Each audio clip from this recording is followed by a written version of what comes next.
বিএনপির ভারপ্রাপ্ত চেয়ারম্যান তারেক রহমান বলেছেন, যারা নিজের স্বার্থ হাসিলের জন্য দলের ভাবমূর্তি ক্ষুণ্ণ করবে তাদের শক্ত হাতে রুখতে হবে। রাষ্ট্র মেরামত করতে হলে জনগণের সমর্থন নিয়েই ক্ষমতায় যেতে হবে।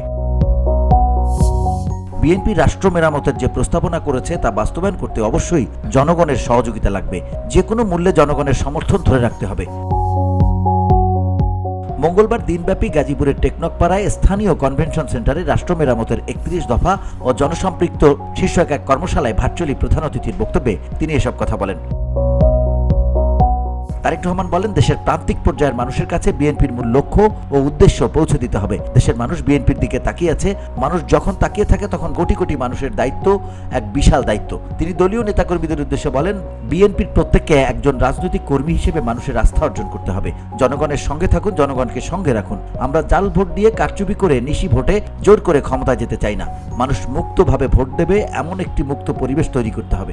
জনগণের ক্ষমতা জনগণের হাতে তুলে দিতে হবে। তবেই জনগণ ভোট দেওয়ার সুযোগ পেলে বিএনপিকে বিবেচনা করবে।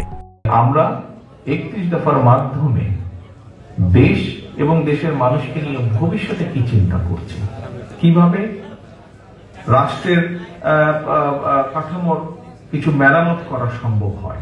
তিনি আরো বলেন, আগামী নির্বাচন অতীতের যে কোনো সময়ের চেয়ে কঠিন হবে। আসন্ন চ্যালেঞ্জিং নির্বাচনে সফল হতে হলে বিএনপি নেতাকর্মীদের জনসম্পৃক্ততা বাড়াতে হবে। বিএনপির ভারপ্রাপ্ত চেয়ারম্যান বলেন, স্বৈরাচার দেশ ছেড়ে পালালেও তাদের ষড়যন্ত্র থামেনি। বিএনপির জনসমর্থন দেখেও অনেকের হিংসে হচ্ছে, তারাও বসে নেই। কাজেই বিএনপির নেতাকর্মীদের সব ষড়যন্ত্রের ব্যাপারে সজাগ ও সচেতন থাকতে হবে।